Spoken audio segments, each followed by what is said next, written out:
नमस्कार दोस्तों। यह NCERT की कक्षा 7 की पाठ्य पुस्तक है। पॉलिटिकल की शानदार बुक है, ऑथेंटिक बुक है, सरकारी बुक है। सरकारी बुक होने के कारण काफ़ी महत्वपूर्ण या फिर काफ़ी मायना रखती है, ठीक है ना। क्योंकि सरकारी बुकों से ही ज़्यादा क्वेश्चन आने की संभावना रहती है। तो चलिए हर एक फैक्ट, हर एक लाइन को आराम से समझते हुए, याद करते हुए चलते हैं।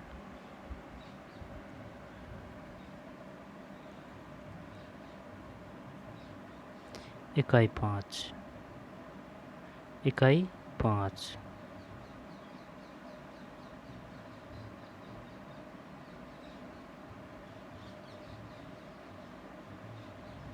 बाजार है पाठ का नाम।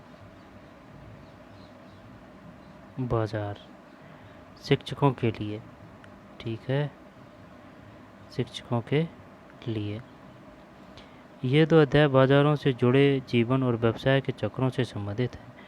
इनमें से कई प्रक्रियाएं तो हमें देखने को मिल जाती है और उनका अवलोकन किया जा सकता है, किंतु कई अन्य गतिविधियाँ हमारे लिए अनजानी भी बनी रहती है। अध्याय 7 है हमारे आसपास के बाजार। इसमें हम एक स्तर पर बाज़ारों के अलग अलग स्थानों का अध्ययन करते हैं। एक साप्ताहिक बाज़ार, मोहल्ले की दुकान, एक शॉपिंग कॉम्प्लेक्स इत्यादि। एक अलग स्तर पर हम एक पेचीदा सवाल की जांच पड़ताल भी करते हैं। इन बाज़ारों में माल कैसे पहुंचता है। सब्जी के थोक बाज़ार के एक विशेष अध्ययन के द्वारा हम समझने की कोशिश करते हैं कि बाज़ारों की जुड़ी हुई एक श्रृंखला कैसे काम करती है और उसमें थोक बाज़ार की क्या भूमिका होती है। वैसे तो हम बाज़ार शब्द को बाज़ार के स्थानों पर पर्याय मानते रहते हैं, पर असल में खरीदना और बेचना विभिन्न तरीक़ों से चलता रहता है। इस अध्याय में इस बात पर विचार किया गया है कि कैसे यह सब बाज़ार की एक व्यापक समझ बनाने के लिए महत्वपूर्ण है। अध्याय 8 में यह देखने की कोशिश है कि बाज़ार किस तरह अलग अलग लोगों को अलग अलग अवसर उपलब्ध कराता है। एक कमीज़ की कहानी और उसकी प्रक्रिया में आने वाले बाज़ारों के उदाहरण से इस मुद्दे को प्रस्तुत किया गया है। एक कमीज़ के उत्पादन और वितरण के प्रत्येक कदम को समझते हुए हम यह एहसास कर पाते हैं कि इसमें होने वाली लेन देन की प्रक्रिया में कुछ लोग काफ़ी फायदे में रहते हैं और कुछ को बहुत कम या ना के बराबर ही लाभ मिल पाता है। सही बात है, कुछ लोग काफ़ी फ़ायदे में रहते हैं और कुछ को बहुत कम या ना के बराबर ही लाभ मिल पाता है। लोगों को मिलने वाले अवसर बहुत ही आसमान है। उत्पादनकर्ता के लिए बेहतर आमदनी सुनिश्चित करने के भी तरीके हैं, जैसे सरकारी संस्थाएं बनाकर माल बेचना। फिर भी समतापूर्ण वितरण के कई और व्यवहारिक व कारगर रास्तों की तलाश की जानी चाहिए। आपके स्थानीय बाज़ारों के अनुभवों को कक्षा की चर्चा में शामिल करने का मौका भी इन अध्यायों में मिलता है। आसपास के किसी थोक बाज़ार का भ्रमण करना अच्छा रहेगा और विद्यार्थियों को कई बारीकियां खोजने का मौका मिलेगा, जैसे कि खरीद प्रकोष्ठ में मुनाफे की कितनी गुंजाइश मौजूद होती है, लोगों की दैनिक आमदनी कितनी होती है आदि। इस खोजबीन से वे समाज की असमानताओं को सीधे तौर पर परख सकेंगे। दोबारा से लेते हैं यहाँ से, है ना। आपके स्थानीय बाज़ारों के अनुभवों की कक्षा की चर्चा में शामिल करने का मौका भी इन अध्यायों में मिलता है। आसपास के किसी थोक बाज़ार का भ्रमण करना अच्छा रहेगा और विद्यार्थियों को कई बारीकियां खोजने का मौका मिलेगा, जैसे कि खरीद प्रकोष्ठ में मुनाफे की कितनी गुंजाइश मौजूद होती है, लोगों की दैनिक आमदनी कितनी होती है आदि। इस खोजबीन से वे समाज की असमानताओं को सीधे तौर पर परख सकेंगे। लोगों के बाज़ार के अनुभव बहुत गहरे और विविध होते हैं, इसलिए कक्षा की चर्चाओं में ऐसे सवालों को समय दिया जाना चाहिए जो अध्याय में तो नहीं है, परंतु जिन पर बच्चे बातचीत करना चाहते हो।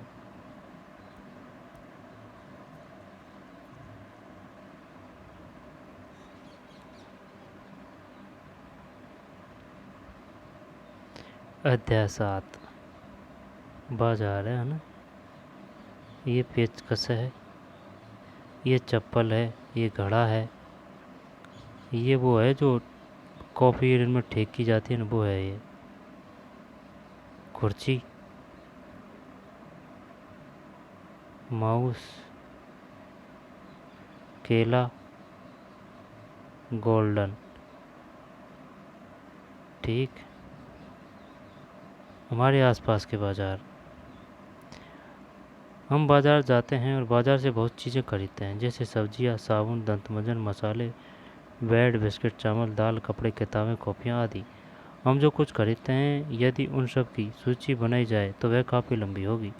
बाज़ार भी कई प्रकार के होते हैं जहाँ हम अपनी रोज़मर्रा की ज़रूरतों के लिए जाते हैं, जैसे हमारे पड़ोस की गुमटी, साप्ताहिक हाट बाज़ार, बड़े बड़े शॉपिंग कॉम्प्लेक्स और शॉपिंग मॉल आदि। इस अध्याय में हम बाज़ार के इन्हीं प्रकारों को समझने की कोशिश करेंगे और ये जानने की कोशिश करेंगे यहाँ बेची जाने वाली चीज़ें खरीदारों तक कैसे आती है। बेची जाने वाली चीज़ें खरीदारों तक कैसे आती है, ये खरीदार कौन है, ये बेचने वाले कौन है, और इन सब के बीच कैसी और क्या समस्याएं सामने आती है। ये अलग अलग चीज़ है। ये देखिए कीपैड है, फ़ोन है ये। पहले ऐसे थे भाई फ़ोन, नोकिया। नोकिया का है, बैटरी 4-5 दिन चलती थी एक बार चार्ज कर लिया तो। सिर्फ पे बात कर सकते थे इससे।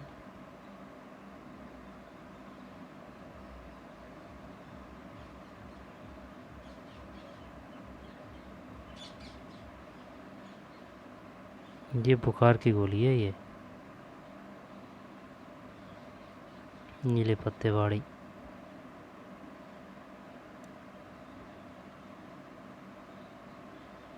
ये कोई कैसेट वगैरह की टीवी है, वो कैसेट वगैरह की दुकान है, डीवीडी वगैरह की।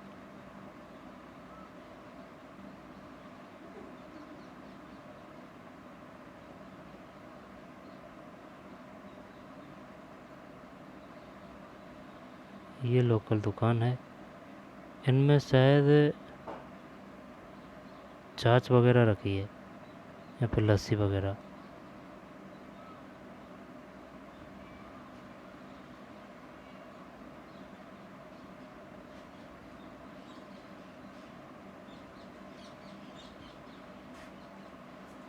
आगे चलते हैं। फिर ये कोई खिलौने की दुकान है। A battle rice, medicine for navy, photocopies, sketch pens, gift for Diwali, card, चंपई लिख रखा है प्रचार के लिए।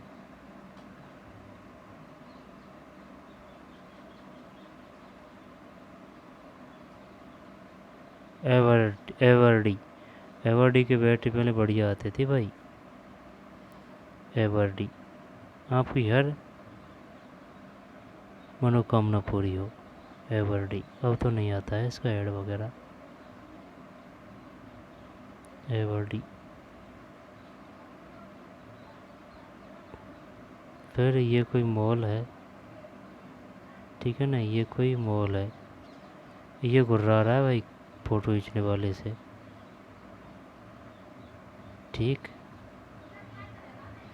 और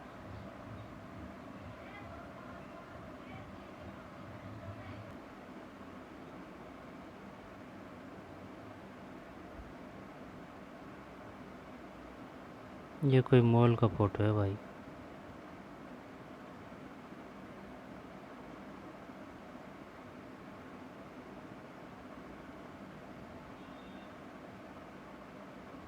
काफ़ी बड़ा मॉल है।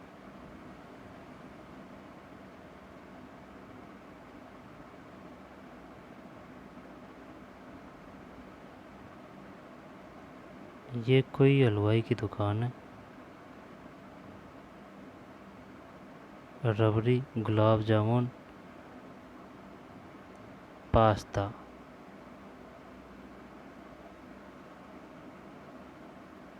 हरमाल 50, हरमाल 110, हरमाल 35।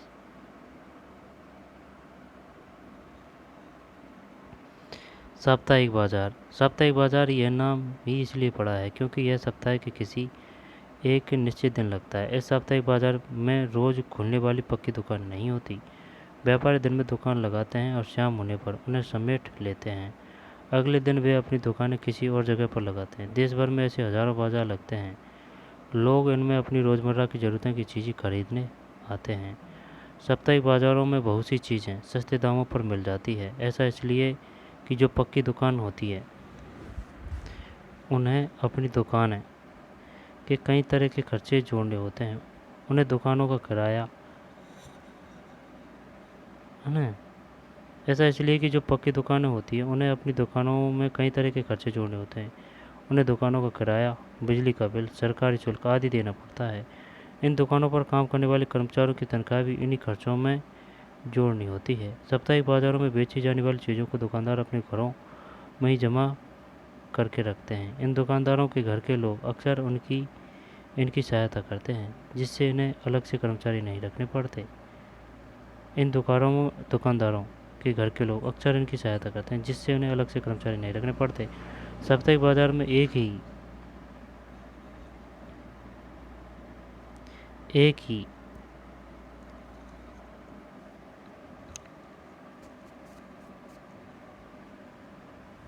एक मिनट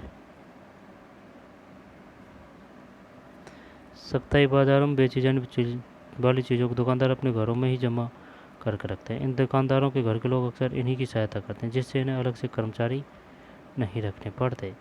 साप्ताहिक बाजार में एक ही तरह के सामानों के लिए कई दुकानें होती है, जिससे उनमें आपस में प्रतियोगिता भी होती है। यदि एक दुकानदार किसी वस्तु के लिए अधिक कीमत मांगता है तो लोगों के पास यह विकल्प होता है कि वे अगली दुकानों पर वही सामान देख लें, जहाँ संभव है वही वस्तु कम कीमत में मिल जाए। ऐसी स्थितियों में खरीदारों के पास ये अवसर भी होता है कि वे मोल तोल करके भाव कम करवा सकें। साप्ताहिक बाज़ारों का एक फ़ायदा यह भी होता है कि ज़रूरत का सभी सामान एक ही जगह पर मिल जाता है। सब्जियां, कपड़े, किराना सामान से लेकर बर्तन तक सभी चीज़ें यहाँ उपलब्ध होती है। अलग अलग तरह के सामान के लिए अलग अलग क्षेत्रों में जाने की ज़रूरत भी नहीं होती। लोग अक्सर उन बाज़ारों में जाना पसंद करते हैं जहाँ सामान के विविध विकल्प उपलब्ध हो। समीर, रेडीमेड वस्त्रों का एक व्यापारी।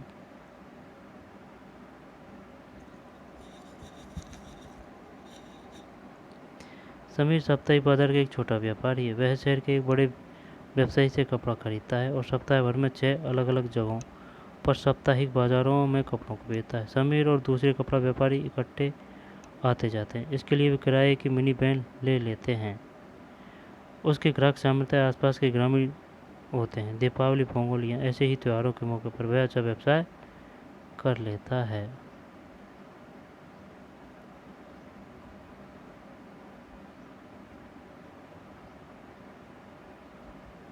सर्दी का फोटो है।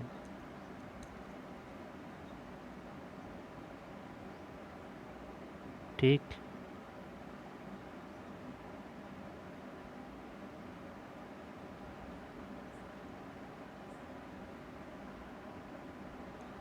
मोहल्ले की दुकानें। हमने देखा कि साप्ताहिक बाजार हमें कई तरह का सामान उपलब्ध करवाते हैं।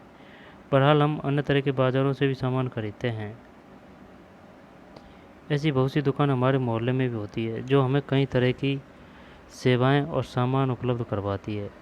हम पास की डेयरी से दूध, किराना व्यापारी से तेल, मसाले व अन्य खाद्य पदार्थ तथा स्टेशनरी के व्यापारी के कागज़, कलम या फिर दवाइयों की दुकान से दवाई भी खरीद सकते हैं। इस तरह की दुकान अक्सर पक्की और स्थायी होती है, जबकि सड़क किनारे फुटपाथ पर सब्जियों कुछ छोटे दुकानदार, फल विक्रेता और कुछ गाड़ी मैकेनिक आदि भी दिखाई देते हैं।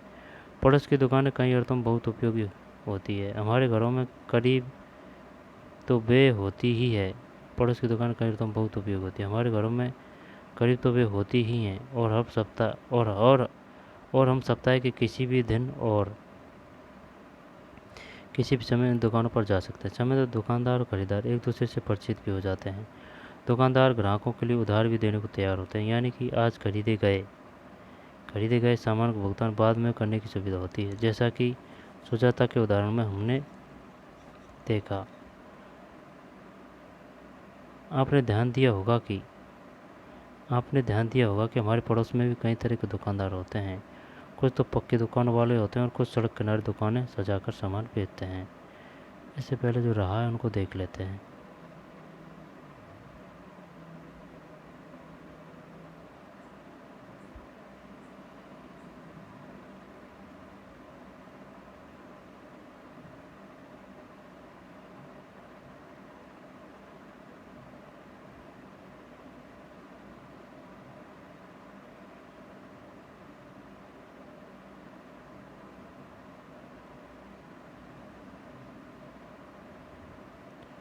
लोग साप्ताहिक बाज़ारों में क्यों जाते हैं?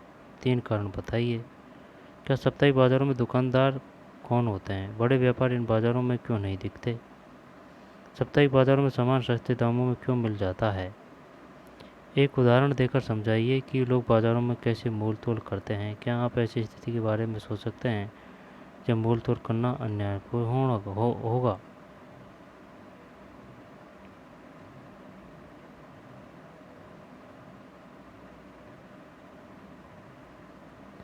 मोहल्ले क्या ना है। सुजाता और कविता एक दिन अपने मोहल्ले की दुकान में किराने का कुछ सामान खरीदने पहुंची। वे इस दुकान पर अक्सर खरीदारी के लिए आती है। आज यहाँ भीड़ थी। दुकान मालिकिन 2 सहायकों की मदद से दुकान का काम संभाल रही थी। जब सुजाता और कविता दुकान के अंदर पहुंची तो सुजाता ने दुकान मालकिन को जरूरत के सामान की सूची बोलकर लिखवा दी। वे इनकी सूची के अनुसार सामान तोलने और पैक करवाने के लिए अपने कर्मचारी को निर्देश देने लगी। इस बीच कविता चारों तरफ नज़र दौड़ा रही थी। बाएं हाथ की सबसे ऊपरी शेल्फ पर अलग अलग ब्रांड के साबुन की टिक्कियाँ रखी थी। दूसरी शेल्फों पर दंत मंजन, टेल्कम पाउडर, शैम्पू, वाल के तेल आदि रखे थे। अलग अलग ब्रांड के और अलग अलग रंगों में सजे सामान मन लुभा रहे थे। पास पास कुछ बोरे पड़े हुए थे। सारा सामान तोड़ने और बांधने में करीब 20 मिनट लग गए। फिर भी सुजाता ने अपनी नोटबुक सामने कर दी। दुकान मालकिन ने नोटबुक में 3000 की संख्या दर्ज की और वापस कर दी। उसने अपने बड़े रजिस्टर में यह संख्या लिख कर रख ली। अब सुजाता अपने भारी थैले लेकर बाहर निकली। दुकान मालिक ने नोटबुक 3000 की संख्या दर्ज की। अगले महीने के पहले हफ्ते में उसके घर से दुकान का हिसाब चुका दिया जाएगा। अगले महीने के पहले हफ्ते में उसके घर से दुकान का हिसाब चुका दिया जाएगा उसके घर से।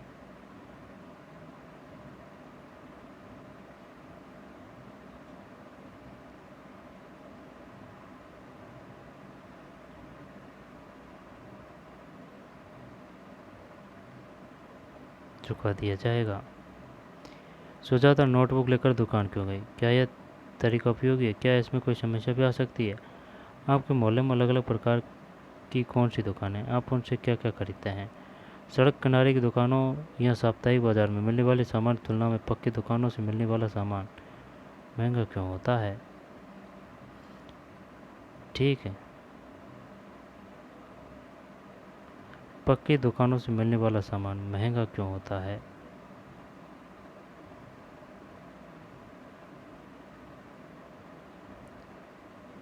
अंजल मॉल एक 5 मंजिला शॉपिंग कॉम्प्लेक्स है। अंजल मॉल। कविता और सुजाता इसमें लिफ्ट से ऊपर जाने और नीचे आने का आनंद ले रही थी। यह कांच की बनी लगती थी। नीचे जाने और ऊपर जाने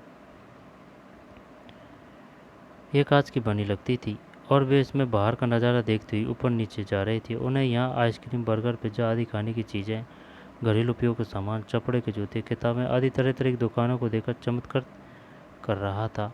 मॉल के तीसरी तरफ पर घूमते हुए वे दोनों एक ब्रांडेड रेडीमेड कपड़ों की दुकान में पहुंच गई। सुरक्षा कर्मचारी ने उन्हें कुछ इस तरह देखा कि वह उन्हें रोक देना चाहता था, परंतु उसने कुछ कहा नहीं। उन्होंने कुछ कपड़े उन पर लगी कीमत की पर्चियाँ देखी। एक भी कपड़ा 3000 से कम का नहीं था। यह कीमत साप्ताहिक बाजार के कपड़ों की तुलना में लगभग 5 गुना अधिक थी।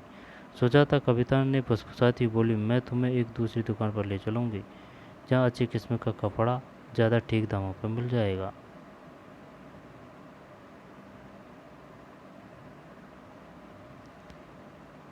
ठीक है, ये पढ़ लिया अपन ने।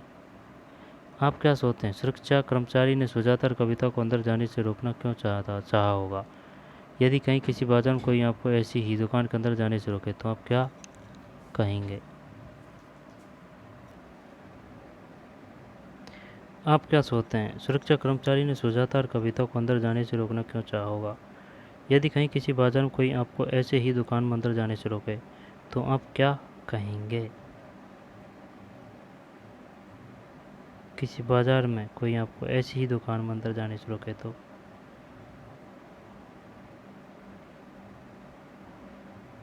आपने ध्यान दिया होगा कि हमारे पड़ोस में भी कई तरह के दुकानदार होते हैं।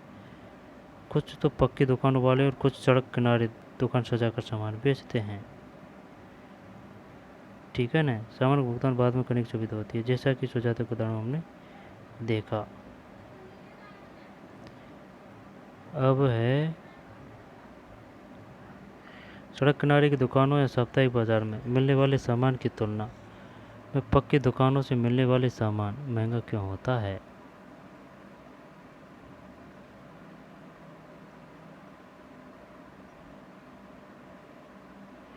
शॉपिंग कॉम्प्लेक्स और मॉल। इस प्रकार अभी हमने दो प्रकार के बाजार देखे। पहला साप्ताहिक बाजार, दूसरा पड़ोस की दुकानों का बाजार। शहरों में कुछ अन्य प्रकार के बाजार भी होते हैं जहाँ एक साथ कई तरह की दुकान होती है। इन्हें लॉन्ग शॉपिंग कॉम्प्लेक्स के नाम से जानते हैं। अब तो कुछ शहरी इलाकों में आपको बहुमंजिला वातानुकूलित दुकानें भी देखने को मिलेगी, जिनकी अलग अलग मंजिलों पर अलग अलग तरह की वस्तुएं मिलती है। इन्हें मॉल कहा जाता है। इन शहरी दुकानों में आपको बड़ी बड़ी कंपनियों को ब्रांडेड सामान भी मिलता है और कुछ बिना ब्रांड का सामान भी मिलता है। विज्ञापन वाले अध्याय में आपने पढ़ा था कि ब्रांडेड सामान जिसे कंपनियां बड़े बड़े विज्ञापन देकर क्वालिटी के दावे करके बेचती है महंगा होता है। कंपनी अपने ब्रांडेड उत्पादों को बड़ी शहरी बाजारों, अपने विशेष शोरूमों में बेचने के लिए रखती है। बिना ब्रांड के उत्पादों की तुलना में इस ब्रांडेड सामान कीमत का बोझ केवल कुछ लोग ही उठा पाते हैं। बाजारों की श्रृंखला। पहले हिस्से में आपने विभिन्न तरह के बाजारों के बारे में पढ़ा जहां हम सामान खरीदने जाते हैं। क्या आप सोच सकते हैं कि ये सभी दुकानदार अपनी दुकानों के लिए सामान कहाँ से लेकर आते हैं? सामानों का उत्पादन कारखानों, खेतों और घरों में होता है, लेकिन हम कारखानों और खेतों से सीधे सामान नहीं खरीदते। चीज़ों का उत्पादन करने वाले भी हमें कम मात्रा में, जैसे 1 किलो सब्जी या एक प्लास्टिक कप आदि बेचने में रुचि नहीं रखते। चीज़ों का उत्पादन करने वाले भी हमें कम मात्रा में, जैसे कि 1 किलो सब्जी या एक प्लास्टिक कप आदि बेचने में रुचि नहीं रखते। वे लोग जो वस्तु के उत्पाद और वस्तु के उपभोक्ता के बीच में होते हैं उन्हें व्यापारी कहा जाता है। पहले थोक व्यापारी बड़ी मात्रा या संख्या में सामान खरीद लेता है, जैसे सब्जियों का थोक व्यापारी कुछ किलो सब्जी नहीं खरीदता, बल्कि वह बड़ी मात्रा में 25 से 100 किलो तक सब्जियां खरीद लेता है। कौन सा थोक व्यापारी? क्वेश्चन आ चुका है। थोक व्यापारी किसे कहते हैं? इन्हें वह दूसरे व्यापारियों को बेचता है। यह खरीदने वाले और बेचने वाले दोनों व्यापारी होते हैं।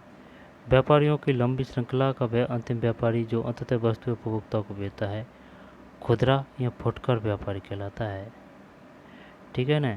श्रृंखला का वह अंतिम व्यापारी जो अंततः वस्तुएं उपभोक्ता को बेचता है खुदरा या फुटकर व्यापारी कहलाता है।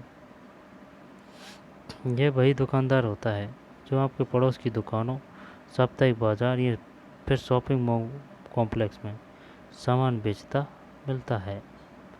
दिल्ली के 10 थोक बाजारों में से 4 ऊपर दिए गए नक्शे में दिखाए गए हैं। केशवपुर, आज़ादपुर, दरियागंज, ओखला।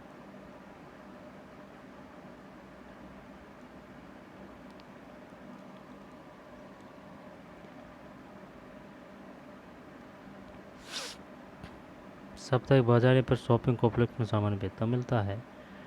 हमें इसे यहाँ दिए गए उदाहरणों से समझेंगे। हर शहर में थोक बाजार का एक क्षेत्र होता है जहाँ वस्तु पहले पहुँचती है। हर शहर में थोक बाजार का एक क्षेत्र होता है।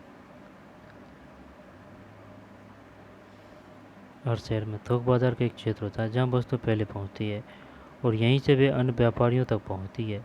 सड़क किनारे की दुकान का छोटा व्यापारी, जिसके बारे में आपने पहले पढ़ा था, बड़ी संख्या में प्लास्टिक का सामान शहर के थोक व्यापारी से खरीदता है। हो सकता है कि वह बड़ा व्यापारी अपने से भी बड़े थोक व्यापारी से इसमें सामान खरीदता हो।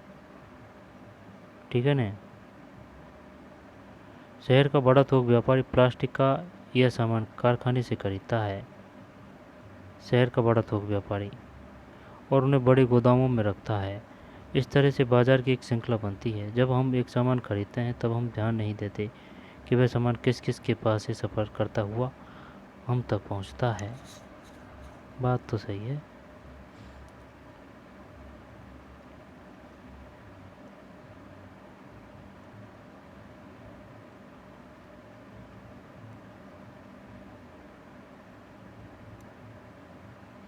आपको क्या लगता है आपके मोहल्ले की दुकान में सामान कैसे आता है?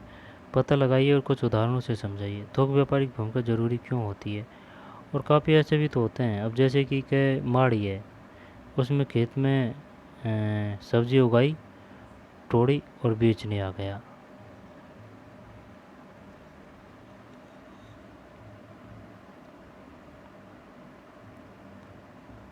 तो थोक में वो ऐसे ही करते हैं, जैसे कि कोई व्यापारी है, तो किसान ने अपनी सब्जी वगैरह उसको बेच दी कि भाई ये है, इतने इतने कट्टे हैं, ये इतने में ले जाओ।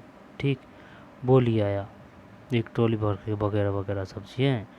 फिर वो छोटे छोटे व्यापारियों को बेचता है, फिर छोटे व्यापारी फिर उनको बेचते हैं, फिर बाद में अपने पास में आती है। आफ्ताब शहर में सब्जियों का थोक व्यापारी। आफ्ताब उन थोक व्यापारियों में से एक है जो बहुत बड़ी मात्रा में खरीदारी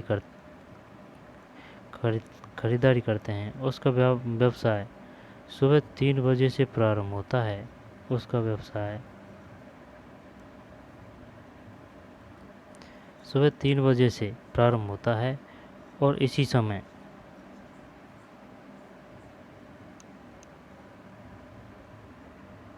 उसका व्यवसाय सुबह 3 बजे से आरंभ होता है। इसी समय सब्जियां बाजार में पहुंचती है। सही है भाई।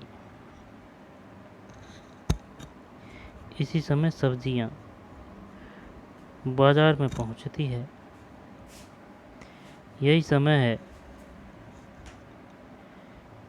समय है जब सब्जी बाजार या सब्जी मंडी में गतिविधियां तेज हो रही होती है। सुबह के 3 बजे आसपास और दूर दराज के खेतों से ट्रकों, मेटाडोर, ट्रैक्टर की ट्रॉलियों में सब्जियां यहां आने लगती है। जल्दी ही नीलामी की प्रक्रिया आरंभ हो जाती है। आफ्ताब भी इस नीलामी में शामिल होता है।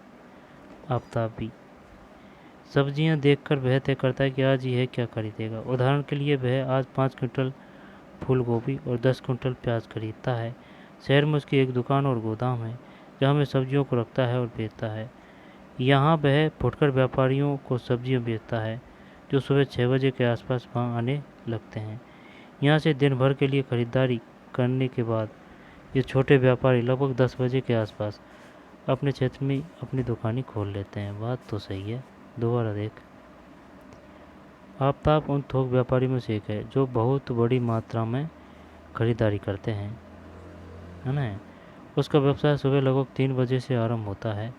इसी समय सब्जियां बाजार में पहुंची और यही समय है जब सब्जी बाजार या सब्जी मंडी में गतिविधियां तेज हो रही होती है। आसपास और दूर दराज के खेतों से ट्रकों, मेटाडोर, ट्रैक्टर की टोली में सब्जियां यहां आने लगती है। जल्दी ही नीलामी की प्रक्रिया आरंभ हो जाती है। आफ्ताब भी इसी नीलामी में शामिल होता है। सब्जियां देखकर वह तय करता है कि आज वह क्या खरीदेगा। उदाहरण के लिए वह आज 5 क्विंटल फूल गोभी और 10 क्विंटल प्याज खरीदता है। शहर में उसकी एक दुकान और गोदाम है जहाँ वह सब्जियों को रखता और बेचता है।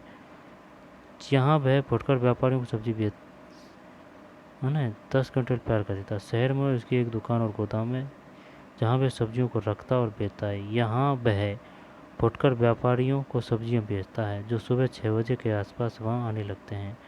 यहाँ से दिन भर के लिए खरीदारी करने के बाद ये छोटे व्यापारी लगभग 10 बजे के आसपास अपने क्षेत्र में अपनी दुकानें खोल लेते हैं।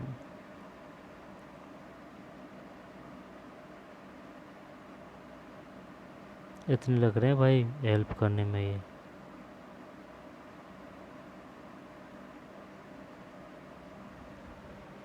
यहाँ पर व्यापारियों को बेची जा रही है। रात का सीन है। बड़ी संख्या में प्लास्टिक का सामान शहर के थोक व्यापारी से खरीदता है। हो सकता है वह बड़ा व्यापारी अपने से भी बड़े थोक व्यापारी से स्वयं सामान खरीदता हो। शहर का बड़ा थोक व्यापारी प्लास्टिक का यह सामान कारखाने से खरीदता है और उन्हें बड़े गोदामों में रखता है। इस तरह से बाजार की एक श्रृंखला बनती है। जब हम एक सामान खरीदते हैं तब हम ध्यान नहीं देते हैं कि वह सामान किस किस के पास से सफ़र करते हुआ हम तक पहुंचता है। हर जगह बाजार, हर जगह बाजार। हमने देखा कि अलग अलग जगहों पर तरह तरह के बाज़ार हैं जहाँ तरह तरह की वस्तुएं खरीदी बेची जाती है। ये बाज़ार अपनी अपनी जगहों और समय पर अपनी तरह से काम करते हैं। कई बार तो यह भी आवश्यक नहीं होता कि आप सामान खरीदने के लिए बाज़ार जाएं। कई बार तो यह भी आवश्यक नहीं होता कि आप सामान खरीदने के लिए बाज़ार जाएं। अब तो तरह तरह के सामान के लिए फ़ोन या इंटरनेट पर भी ऑर्डर दे दिए जाते हैं और सामान आपके घर तक पहुंचा दिया जाता है स्विगी वगैरह के ज़रिए। Free shipping, cash. आपने देखा होगा कि नर्सिंग होम और डॉक्टर के क्लिनिक में भी कुछ कंपनियों के प्रतिनिधि अपना सामान बेचने का कार्य कर रहे होते हैं। इस तरह हम देखते हैं कि बेचना खरीदना कई तरीक़ों से चलता रहता है। यह ज़रूरी नहीं है कि वह केवल बाज़ार की दुकानों से ही होता हो। ये तो बाज़ार के वे रूप हैं जो हमें सीधे तौर पर दिखाई देते हैं। ऐसे भी कुछ बाज़ार होते हैं जिनके बारे में हमारी जानकारी कम ही होती है, क्योंकि यहाँ बिकने और खरीदे जाने वाली चीज़ें हमें सीधे प्रयोग नहीं करते हैं। जैसे एक किसान अपनी फसल की पैदावार बढ़ाने के लिए कुछ खाद और उर्वरकों का इस्तेमाल करता है। ये उर्वरक वह शहर की कुछ खास दुकानों से खरीदता है, जहाँ खाद के कारखानों से माल मंगाया जाता है। एक एक कार के कारखानों के द्वारा इंजन, गियर्स, पेट्रोल टंकियाँ, एक्सल पहिए आदि अलग अलग कारखानों से खरीदे जाते हैं। परंतु इस सबसे बेखबर हम कार के शोरूम में अंतिम उत्पाद कार को ही देखते हैं। सभी चीज़ों के बनाने और बेचने की ऐसी ही कहानी होती है।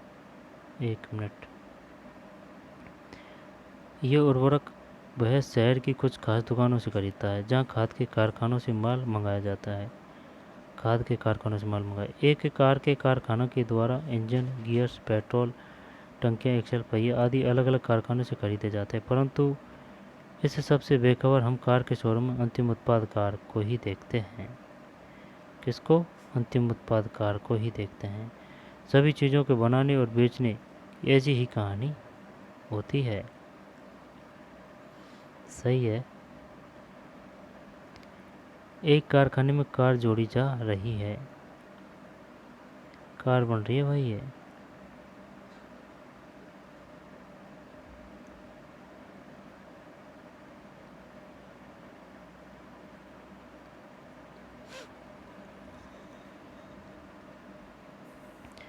एक कारखाने में कार जोड़ी जा रही है।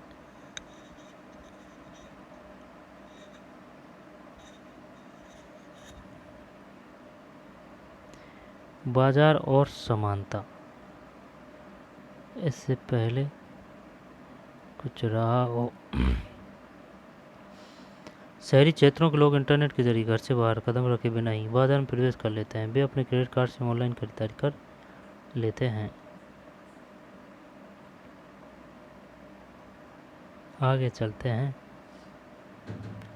बाजार और समानता हो गया पार्ट। और क्या?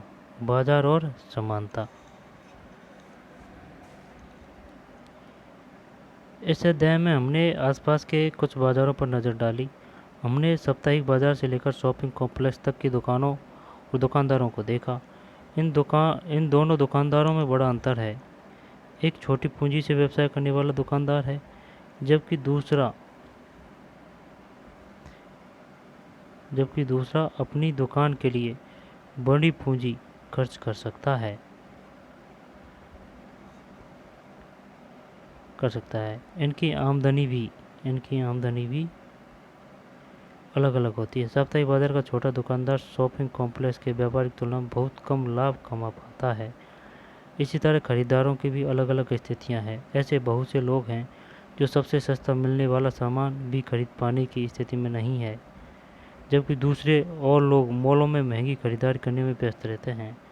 बात तो सही है। ऐसे बहुत से लोग हैं जो सबसे सस्ता मिलने वाला सामान भी खरीद पाने की स्थिति में नहीं है, जबकि दूसरी ओर लोग मॉलों में महंगी खरीदारी करने में व्यस्त रहते हैं। इस तरह कुछ हद तक अन्य कारणों के अलावा हमारी आर्थिक स्थिति ही यह तय करती है कि हम किन बाज़ारों में खरीदार या दुकानदार हो सकते हैं।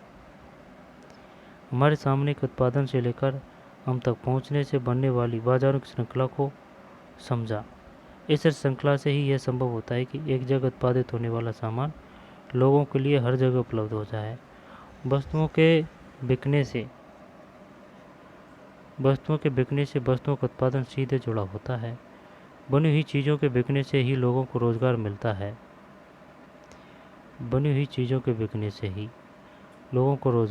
है। और उत्पादन भी बढ़ाया जाता है। परंतु परंतु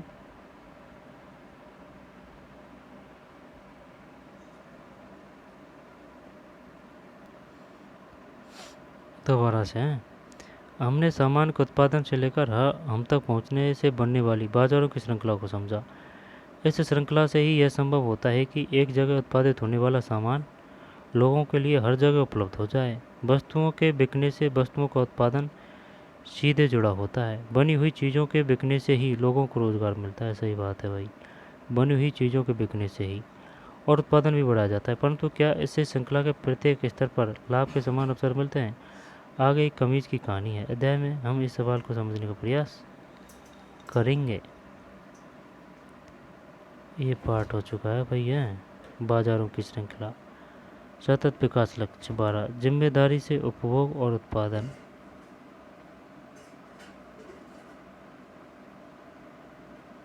जिम्मेदारी से उपभोग और उत्पादन, शायद मक्का है ये।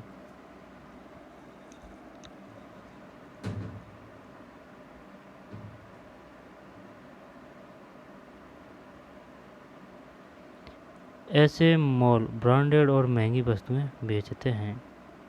ब्रांडेड और महंगी वस्तुएं बेचते हैं।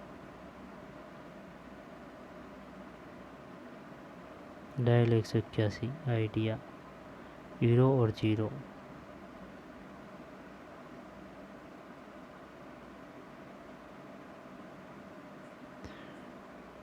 RUR कुलार चौकी कॉल 2 3 4 5। ये दुकान है।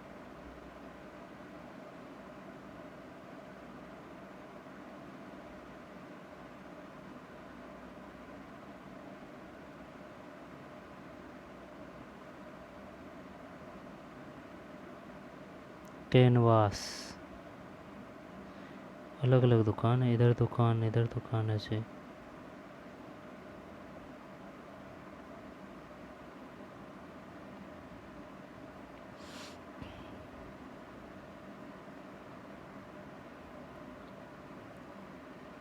ठीक है।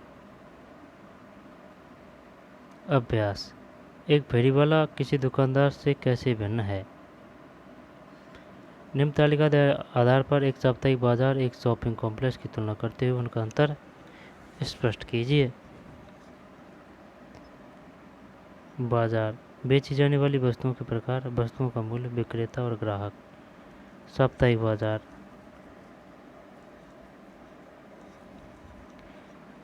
साप्ताहिक बाजार शॉपिंग कॉम्प्लेक्स।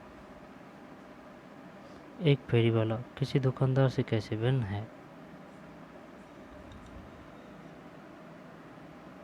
साप्ताहिक बाजार और शॉपिंग कॉम्प्लेक्स।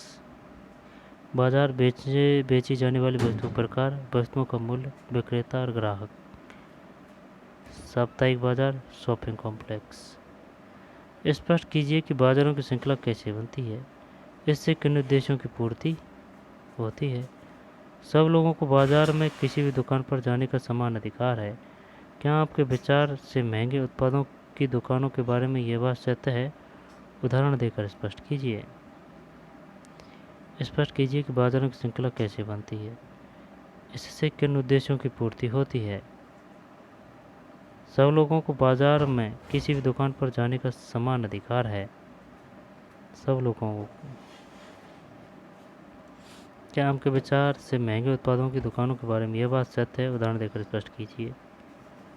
बाजार में जाए बिना भी खरीदना और बेचना हो सकता है। उदाहरण देकर इस कथन की व्याख्या कीजिए। शब्द संकलन। साप्ताहिक बाजार। क्वेश्चन आया था, थोक व्यापारी किसे कहते हैं? ये बाजार नियमित बाजार नहीं होते, वरन एक नियत स्थान पर सप्ताह में एक या दो बार लगाए जाते हैं। सप्ताह में।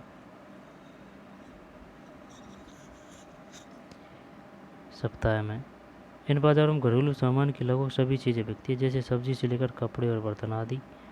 मॉल, यह चारों ओर से घिरा हुआ दुकानदारी का स्थान होता है। इसकी इमारत बहुत बड़ी होती है, इसमें कई मंजिलें, दुकानें, रेस्तरां, कभी कभी सिनेमा घर तक होते हैं। इन दुकानों में प्राय ब्रांडों वाले उत्पाद बिकते हैं। ब्रांडों वाले थोक इसका आशय बहुत बड़ी मात्रा में खरीदना और बेचना होता है। अधिकांश उत्पादों जिनमें सब्जी, फल और फूल आदि भी सम्मिलित है के अपने अपने विशेष थोक बाजार होते हैं। बाजारों की श्रृंखला, यह बाजारों की एक श्रृंखला है जो परस्पर एक दूसरे से कड़ियों की तरह जुड़ी होती है, क्योंकि उत्पाद एक बाजार से होते हुए दूसरे बाजार में पहुंचते हैं। साप्ताहिक बाजार, मॉल, थोक, बाजारों की श्रृंखला। बाजारों की श्रृंखला, थोक, मॉल, साप्ताहिक बाजार, मॉल, थोक, बाजारों की श्रृंखला। ये पाठ था भाई।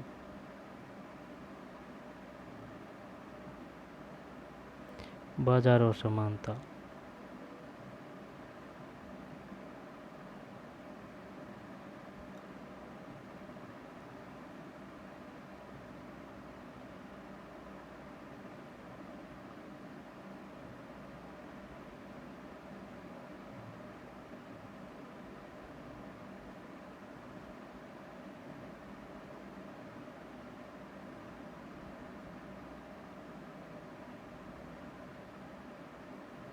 तो चलिए मिलते हैं नए वीडियो में। धन्यवाद।